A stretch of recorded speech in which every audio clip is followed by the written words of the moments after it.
တောင်ကုန်းတစ်ခုပေါ်မှာကျွန်တော်တိုင်းစွမ်းအားကျင့်ကြံနေတာပါကျွန်တော်စွမ်းအားကြောင့်တောင်တန်းကြီးတွေပါပြိုကျမတတ်ပါပဲကျွန်တော်ကြောင့်မိဘတွေလည်းအေးအေးချမ်းချမ်းမနေခဲ့ရပါဘူးစွမ်းအားရိုက်ခတ်မှုကတူတူပတ်ဝန်းကျင်ကိုပါရိုက်ခတ်မိစေတာလေကျွန်တော်မိဘတွေကဒီလောကမှာပြိုင်ဘက်ကင်းတိုင်းသမားကြီးတွေပါဒါပေမဲ့သူတို့ကဒီတောင်ပေါ်မှာပဲတာမန်လူတွေလိုနေထိုင်နေကြတယ်ဒါပေမဲ့ကျွန်တော်မိဘတွေရဲ့တကယ်စွမ်းအားကတော့ကျွန်တော်ကိုမရှင်းနိုင်ပါဘူးကျွန်တော်ကနတ်ဖျားအဆင့်ကိုရောက်နေတဲ့သူတယောက်လေဒါပေမဲ့ကျွန်တော်ကတော့ဒါကိုမသိခဲ့ပါဘူးကျွန်တော်ကကိုအတုံးမကျတဲ့သူလိုပဲထင်နေတာပါဘာကြောင့်လဲဆိုကျွန်တော်ရဲ့တိုက်ခိုက်မှုကတရွက်ပဲကြွေကျသွားခဲ့လို့ထင်နေတာလေဒါကပတ်ဝန်းကျင်မှာရှိတဲ့အစီအရင်တွေကြောင့်ဆိုတာတော့ကျွန်တော်မသိခဲ့ပါဘူးကျွန်တော်စိတ်ပြက်လက်ပြက်ဖြစ်နေတော့မှကောင်မလေးတယောက်ရောက်လာတယ်သူမနာမည်ကကျန်းလီအားသူမကအမကိုစားမင်္ဂလာပွဲဖြတ်သိမ်းချင်နေတာပါသူမကလည်းကျွန်တော်ကိုအတုံးမကျတဲ့သူလိုထင်နေတာကြောင့်လေ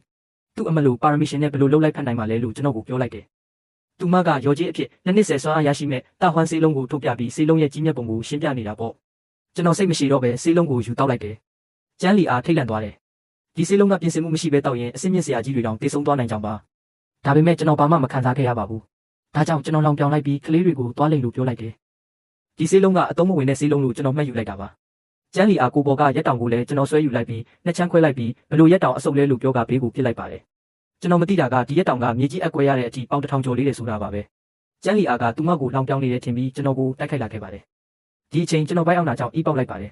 ယ်ကျွန်တော်ရဲ့အီးပေါက်လိုက်တဲ့လေပြင်းကြောင့်ကျန်းလီအားအနောက်ကိုလွင့်ထွက်သွားပြီးဒဏ်ရာအပြင်းထန်ရသွားခဲ့တယ်နောက်တစ်ပိုင်းအမြန်ဆက်ကြည့်မယ်ဆိုကိုမှတ်ရေးခဲ့ပါဦးဗျကျွန်တော်တွေဝေသွားပါတယ်ကျွန်တော်ရဲ့အီးနံကဒီလောက်တောင်ဆိုးရနေလို့လားကျန်းလီအားပြန်မပြောနိုင်တော့ပဲဝိညာဉ်လွင့်ထွက်ပြီးတိတ်ဆုံးသွားပါတယ်ကျွန်တော်ကတော့သူမတေဟန်ဆောင်နေတယ်လို့ပဲထင်နေတာပါကျန်းလီအားကတော့တရက်မှာလေးလဲခံလိုက်ရတာကြောင့်တိတ်ဆုံးရလိမ့်မယ်လို့ဘယ်တော့မှမထင်ထားခဲ့ပါဘူးကျွန်တော်ကျန်းလီအားကိုပါရိုက်လိုက်ပါတယ်ချက်ချင်းဆိုသလိုသူမဝိညာဉ်ကခန္ဓာကိုယ်ရဲ့ပြန်ဝင်သွားပြီးအသက်ပြန်ရှင်လာပြီးကျင့်ကြံခြင်းအစဉ်လဲတက်လာပါတယ်နောက်ဆုံးတော့မင်္ဂလာပွဲဖြစ်ဖို့ကျန်းလီအားမပြောတော့ပါဘူးသူ့ရဲ့ခဲအိုကလူကြားကငကားတစ်ကောင်မှန်တိသွားခဲ့ပါပြီကျွန်တော်ကတော့သူမကိုကြည့်ပြီးအပြောင်းလဲမြန်တယ်လို့တွေးနေပါတယ်ဒီအချိန်မှာပဲကျမ်းမိသားစုသမီးကြီးမင်္ဂလာပွဲဖြစ်ဖို့ကိုယ်တိုင်ရောက်လာခဲ့ပါတယ်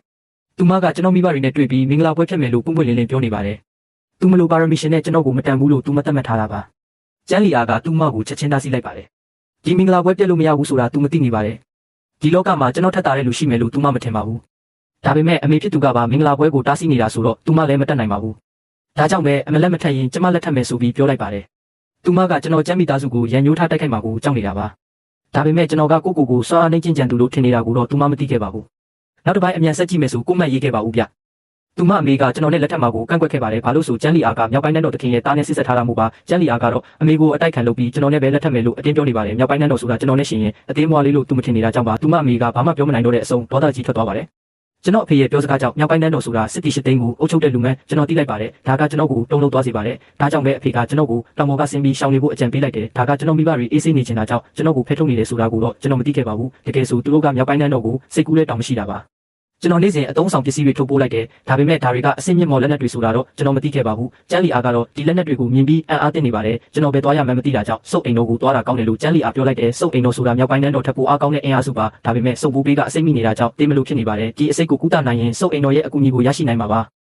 ကျွန်တော်တို့စုပ်အိမ်တော်ရောက်တော့ကျမ်းမိသားစုသမီးကြီးကျန်းနန်နဲ့မြောက်ပိုင်းနန်းတော်တခင်ရဲ့သားကြောက်ချံလည်းရှိနေပါတယ်ကြောက်ချံကကျွန်တော်ကိုမြင်တာနဲ့တိုက်ခိုက်ခဲ့ပါတယ်ကျွန်တော်လည်းကိုကာကွယ်ဟန်ပြင်းလိုက်တယ်ကျွန်တော်ရဲ့ခန္ဓာကိုယ်ကနေစွမ်းအားအရှိန်အဝါတွေထွက်ပေါ်လာပြီးကြောက်ချံလွတ်ထွက်သွားပါတယ်ဒီအချိန်မှာစုပ်အိမ်တော်ကလူတွေလည်းရောက်လာခဲ့ပါတယ်ကြောက်ချံကအခွင့်အရေးရတော့ကျွန်တော်ကိုအပြစ်တင်တာပေါ့ကျန်းလီအားကတော့ကျွန်တော်ကစုပ်မိသားစုဘိုးဘေးကိုကဲတယ်ပေးဖို့လာတာဖြစ်ကျောင်းခိုင်မှာပြောလိုက်ပါတယ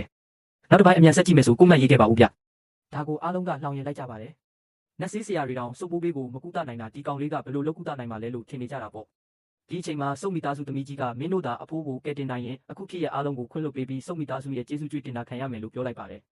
ယ်ဒါပေမဲ့မကဲတင်နိုင်ရင်မင်းတို့လည်းအဖိုးနဲ့အတူမြုပ်နှံခံရမယ်လို့ကြိမ်းမောင်းထားတာပေါ့ကျန်းလီအားကစုပ်ဘိုးဘေးကိုကဲတင်ဖို့ကျွန်တော်ကိုပြောနေပါတယ်ဒါပေမဲ့ကျွန်တော်တို့တာမန်လူတယောက်ကဒါကိုဘယ်လိုလုပ်နိုင်မှာလဲကျန်းလီအားကရှင်တနေ့ကကျမကိုပါရိုက်တယ်လို့ရိုက်လိုက်လို့ပြောလိုက်ပါတ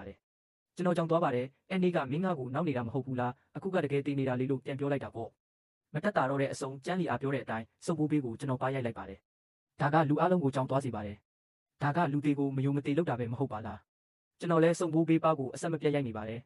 ယ်စုံဘိုးဘေးပြန်မရှင်လာရင်စုံမိသားစုကကျွန်တော်ကိုလုံးဝအလုပ်ပေးပါမဟုတ်ဘူးဆိုတာသိနေလို့ပါကျွန်တော်ရဲ့နောက်ဆုံးနှစ်ဆွမ်းအားနဲ့ရိုက်ခတ်မှုအပြီးမှာစုံဘိုးဘေးရဲ့အလောင်းကလေးပေါ်မြောက်တက်လာပါတယ်ဒါပေမဲ့ဒါကခဏတာပါစမ်းတက်ကြည့်တဲ့အခါမှာတော့တကယ်ပြန်ရှင်လာခြင်းမရှိသေးပါဘူး